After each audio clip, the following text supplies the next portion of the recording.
How's it going, guys? Luke and James here from LAGFX. We're back again with another trading couch video. In today's topic, we are going to be going over the best Forex pairs to trade and give you our opinions on those Forex pairs. So within Forex, we actually have different categories for the different pairs. So we have our Forex major pairs, which is our major currencies in the world together. We then have minors and then finally exotics. Now, I typically only do trade the majors, but I know different people who have different rules for this. Some stick to majors, some may stick to minors, some exotics. It really does not matter. It is all personal preference, but we are going to touch on why we believe certain things are better, certain groups, certain markets are better to trade, and hopefully you guys will either agree, disagree, but hopefully you'll still learn something. Yeah, so like James said, there are different categories within Forex: your majors, your minors, and your exotics.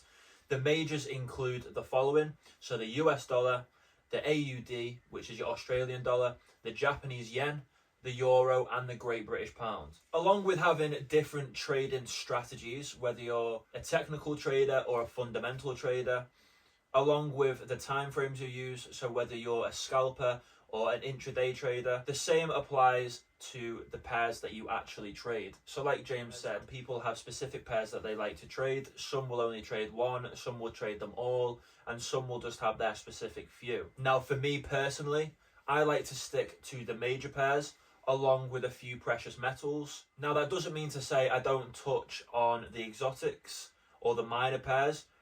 I just lean towards the major pairs and the precious metals more. So on top of this, and a great point when it comes to determining what may be best for you, is looking at the Forex market session. So we start off, this is in GMT time, so we start off with our session, which is 7 a.m.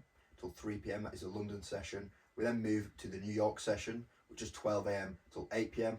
Then on to the Australian or the Sydney session, which is 9 p.m.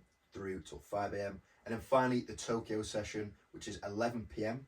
through till 7 a.m. Now, for us, the market closes at 10 p.m. through till 11. So the Tokyo session is actually your first session to start. So when the market's open after the weekend, people in Japan, they're going to be the first people in those markets. So that's just something to think about. Whether you want to trade before, after work, whether you want to trade throughout the day, try and trade the markets or the currency pairs that correlate with that time. So imagining you get up really early, 6, 7 a.m. and you want to trade before you go to work. That's where you probably want to look into the euro and the Great British pound. Let's say you've done your full shift for the day, you want to come back, do your trading then.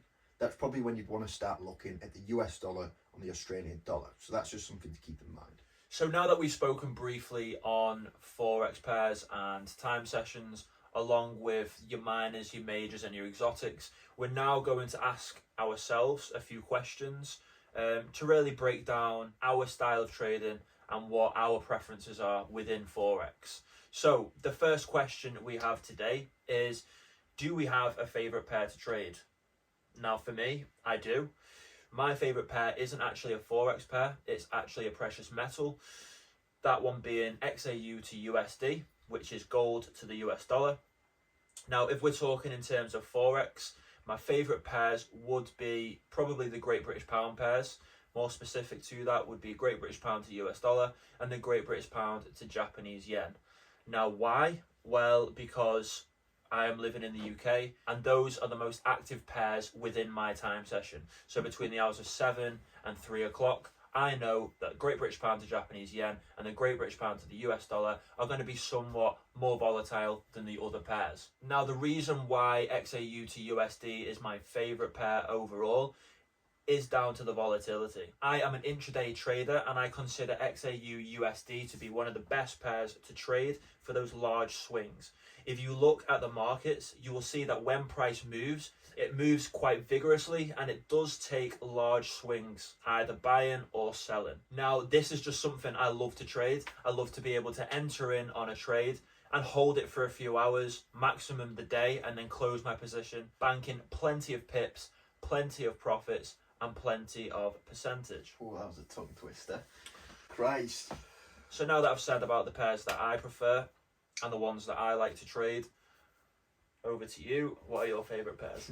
So for me, I do actually like gold as well, just because, as Luke said, it has a tendency to consolidate for a while, build up momentum, and then absolutely crash or absolutely rally. And if you can get in and analyze correctly, as Luke said, you can have some amazing profits within a couple hours. When it comes to Forex pairs, my favorite ones are actually the euro to the US dollar and the US dollar to the Japanese yen. Now, for me, the reasoning for that is just because of the volatility that they bring.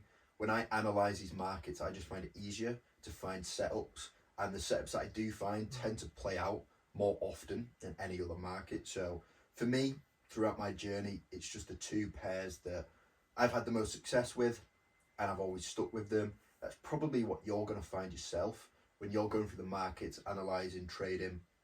You're just going to find one or a collection of a few that you prefer. Now, there's nothing to say that some are definitely better for you than others. There are certain parameters that I would say to follow that we are going to lay out. Just find what you prefer, stick with it, learn how it moves, and you'll be so much more comfortable when it comes to trading that in the future. Now, the other reason why I do actually like those two pairs that I said, the euro to the US and the US dollar to the Japanese yen, is because they actually differ quite a lot from each other.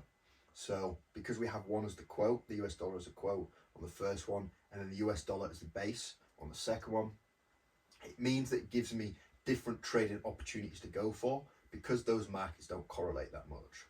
So moving on to question number 2. Do markets differ from each other? James, do you want to give your reason and why? Yeah, so I started to touch on it there. So the main thing being is that you have to remember the things that are going to make the Forex market move.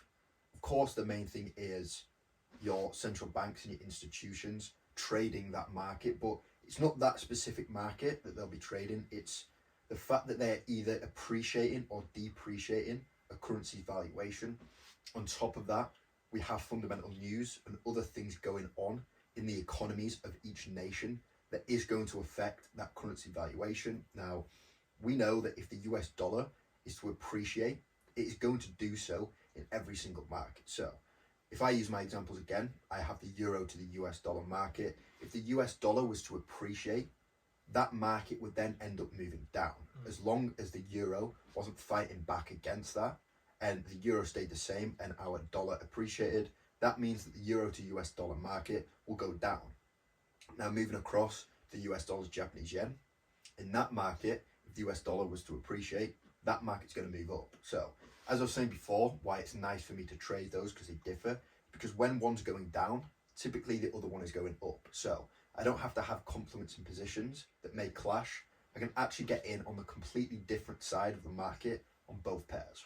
Yeah, and just to add to that, obviously when I am trading the pairs that I like to trade, so the Great British Pound to USD, the Great British Pound to JPY, they also differ. Just because the base currency is the same, it doesn't mean that they're going to do the exact same thing. The reason and why is because the quote currency is different, and if there is fundamental news, or as James said, institutions that are active in those time frames, things are going to work out differently and the markets are going to differ.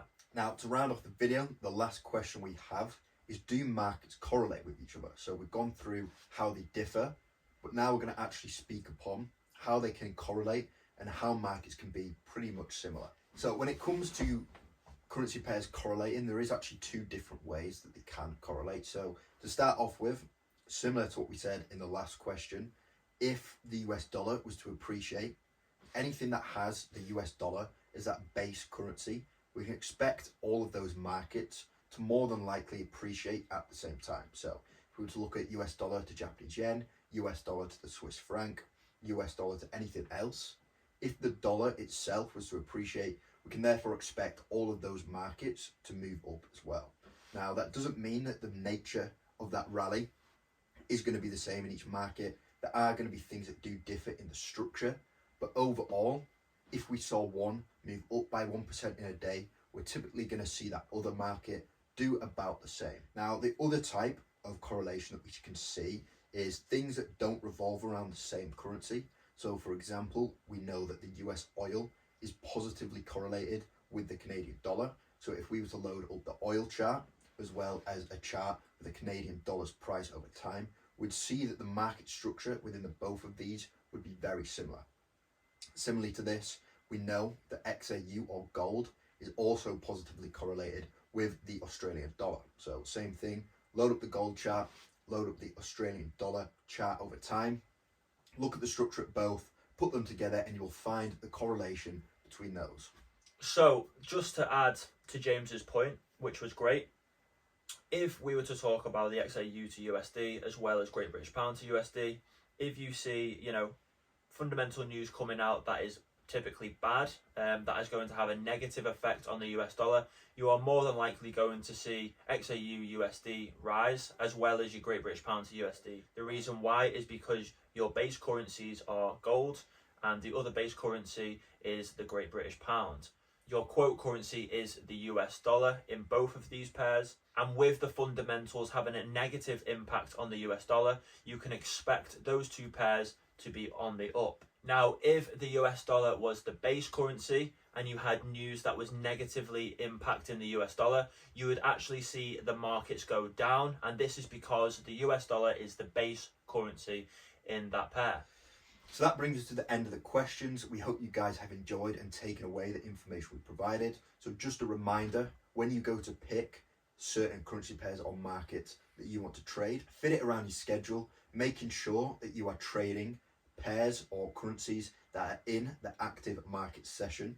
On top of that, try and pick pairs with more volatility, as they will provide more plentiful trading opportunities. Look out for fundamental news. Just take these tips on board. Keep them in mind when you come to trading throughout your day. So thank you once again for joining us on the Trading Couch. It was a pleasure to have you all, and we will see you the next time, next Friday, when we're here together again to talk about another topic.